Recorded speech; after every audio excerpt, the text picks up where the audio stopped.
तो वहीं संविधान दिवस के मौके पर प्रधानमंत्री नरेंद्र मोदी संबोधित कर रहे हैं। विधायक होने के साथ साथ आप सदन के स्पीकर भी हैं। ऐसे में हमारे संविधान की तीनों महत्वपूर्ण अंग विधायिका, कार्यपालिका और न्यायपालिका के बीच बेहतर सामंजस्य स्थापित करने में आप बहुत बड़ी भूमिका अदा कर सकते हैं। आपने अपने सम्मेलन में इस पर काफी चर्चा भी की है।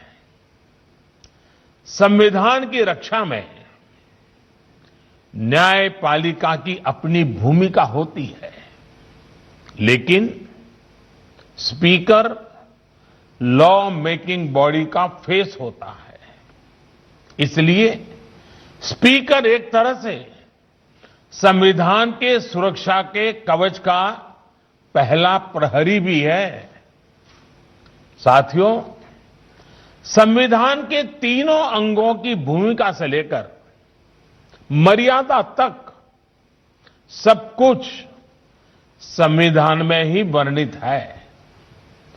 70 के दशक में हमने देखा था कि कैसे सेपरेशन ऑफ पावर की मर्यादा को भंग करने की कोशिश हुई थी, लेकिन इसका जवाब भी देश को संविधान से ही मिला। बल्कि इमरजेंसी के उस दौर के बाद चेक्स एंड बैलेंस का सिस्टम मजबूत से मजबूत होता गया। विधायिका, कार्यपालिका और न्यायपालिका तीनों ही उस कालखंड से बहुत कुछ सीखकर आगे बढ़े। आज भी वो सीख उतनी ही प्रासंगिक है। बीते 6-7 सालों में विधायिका, कार्यपालिका और न्यायपालिका में सामंजस्य को और बेहतर करने का प्रयास हुआ है। साथियों, इस तरह के प्रयासों का सबसे बड़ा प्रभाव पड़ता है जनता के विश्वास पर। कठिन से कठिन समय में भी जनता की आस्था इन 3 अंगों पर बनी रहती है। ये हमने इन दिनों इस वैश्विक महामारी के समय भी बखूबी देखा है। भारत की 130 करोड़ से ज्यादा जनता ने जिस परिपक्वता का परिचय दिया है, उसकी एक बड़ी वजह सभी भारतीयों का संविधान के तीनों अंगों पर पूर्ण विश्वास है। इस विश्वास को बढ़ाने के लिए निरंतर काम भी हुआ है। महामारी के इस समय में देश की संसद ने राष्ट्रहित से जुड़े कानूनों के लिए, आत्मनिर्भर भारत के लिए, महत्वपूर्ण कानूनों के लिए जो तत्परता और प्रतिबद्धता दिखाई है, वह भी अभूतपूर्व है। इस दौरान संसद के दोनों सदनों में तय समय से ज्यादा काम हुआ है। सांसदों ने अपने वेतन में भी कटौती करके अपनी प्रतिबद्धता जताई है। अनेक राज्यों के विधायकों ने भी अपने वेतन का कुछ अंश देकर कोरोना के खिलाफ लड़ाई में अपना सहयोग दिया है। I want to appreciate all these efforts. In the COVID times, these steps play a leading role in boosting public confidence. साथियों, कोरोना के इस समय में हमारी चुनाव प्रणाली की मजबूती भी दुनिया ने देखी है। इतने बड़े स्तर पर चुनाव होना, समय पर परिणाम आना, सुचारू रूप से नई सरकार का बनना, ये इतना भी आसान नहीं है। हमें हमारे संविधान से जो ताकत मिली है वो ऐसे हर मुश्किल कार्यों को आसान बनाती है। हमारा संविधान 21वीं सदी में बदलते समय की हर चुनौती से निपटने के लिए हमारा मार्गदर्शन करता है। नई पीढ़ी के साथ उसका जुड़ाव बढ़े, ये दायित्व हम सभी पर है। आने वाले समय में संविधान 75 वर्ष की ओर तेज गति से आगे बढ़ रहा है। उसी प्रकार से आजाद भारत की 75 वर्ष का होना वाला है। ऐसे में व्यवस्थाओं को समय के अनुकूल बनाने के लिए, बड़े कदम उठाने के लिए हमें संकल्पित भाव से काम करना होगा।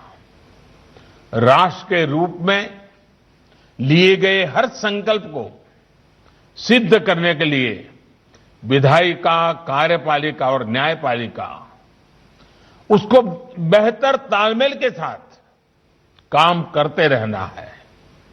हमारे हर निर्णय का आधार एक ही तराजू से तोलना चाहिए, एक ही मानदंड होना चाहिए और वो मानदंड है राष्ट्रहित। राष्ट्रहित यही हमारा तराजू होना चाहिए। हमें ये याद रखना है कि जब विचारों में देशहित, लोकहित, उसके बजाय राजनीति हावी होती है तो उसका नुकसान देश को उठाना पड़ता है। जब हर कोई अलग अलग सोचता है तो क्या परिणाम होते हैं उसका गवाह आप 2 दिन से जहां विराजमान है, वो सरदार सरोवर डैम भी उसका एक बहुत बड़ा उदाहरण है। साथियों, केवड़िया प्रवास के दौरान आप सभी ने सरदार सरोवर डैम की विशालता देखी है, भव्यता देखी है, उसकी शक्ति देखी है, लेकिन इस डैम का काम बरसों तक अटका रहा, फंसा रहा। आजादी के कुछ वर्षों के बाद शुरू हुआ था और आजादी के 75 वर्ष जब सामने आए हैं, अभी कुछ साल पहले वो पूरा हुआ। कैसी कैसी बाधाएं, कैसे कैसे लोगों के द्वारा रुकावटें, किस प्रकार से संविधान का दुरुपयोग करने का प्रयास हुआ और इतना बड़ा प्रोजेक्ट, जनहित का प्रोजेक्ट इतने सालों तक लटका रहा। आज इस डैम का लाभ गुजरात के साथ ही मध्य प्रदेश, महाराष्ट्र और राजस्थान के लोगों को भी हो रहा है। इस बांध से गुजरात की 10 लाख हेक्टेयर जमीन को, राजस्थान की 2.5 लाख हेक्टेयर जमीन को सिंचाई की सुविधा सुनिश्चित हुई है। गुजरात के 9,000 से ज्यादा गांव, राजस्थान और गुजरात के अनेकों छोटे बड़े शहरों को घरेलू पानी की सप्लाई इसी सरदार सरोवर बांध की वजह से हो पा रही है। और जब पानी की बात आती है तो मुझे एक प्रसंग भी याद आता है। जब नर्मदा का पानी अनेक विवादों में रहा, अनेक संकटों से गुजरे, आखिरकार कुछ रास्ते निकले, लेकिन जब राजस्थान को पानी पहुंचाया तो भैरों सिंह जी शेखावत और जसवंत सिंह जी दोनों गांधीनगर स्पेशली मिलने आए। मैंने पूछा क्या काम है, बोले आकर के बताएंगे।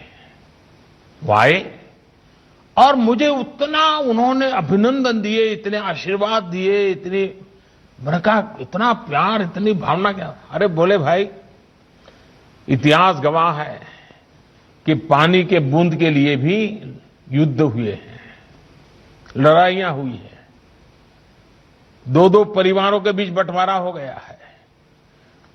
बिना कोई संघर्ष, बिना कोई झगड़े गुजरात से नर्मदा का पानी राजस्थान पहुंच गया, राजस्थान की सूखी धरती को अपने पानी पहुंचाया। ये हमारे लिए इतने गर्व और आनंद का विषय है और इसलिए हम तुम्हें मिलने आए हैं। आप देखिए, ये काम अगर पहले हुआ होता, इसी बांध से जो बिजली पैदा हो रही है उसका अधिकांश लाभ मध्य प्रदेश और महाराष्ट्र को हो रहा है। साथियों, ये सब वर्षों पहले भी हो सकता था। लोक कल्याण की सोच के साथ, विकास को सर्वोच्च प्राथमिकता की अप्रोच के साथ ये लाभ पहले भी मिल सकते थे, लेकिन वर्षों तक जनता इनसे वंचित रही। और आप देखिए, जिन लोगों ने ऐसा किया उन्हें कोई पश्चाताप नहीं है। इतना बड़ा राष्ट्रीय नुकसान हुआ, बांध की लागत कहां से कहां पहुंच गई, लेकिन जो इसके जिम्मेदार थे उनके चेहरे पर कोई शिकन नहीं है। हमें देश को इस प्रवृत्ति से बाहर निकालना है। साथियों, सरदार पटेल की इतनी विशाल प्रतिमा के सामने जाकर दर्शन करके आप लोगों ने भी नई ऊर्जा महसूस की होगी। आपको भी एक नई प्रेरणा मिली होगी। दुनिया की सबसे तो संविधान दिवस के मौके पर प्रधानमंत्री नरेंद्र मोदी को सुन रहे थे आप, जिन्होंने कहा कि चुनाव के समय चुनाव कराना आसान नहीं होता। हमारा तराजू राष्ट्रहित होना चाहिए और जो संविधान है वो हमारा मार्गदर्शन करता है। संविधान की वजह से ही, हमारे संविधान की वजह से ही हमारी एकजुटता बनी हुई है और यही हमारे संविधान की खूबसूरती है।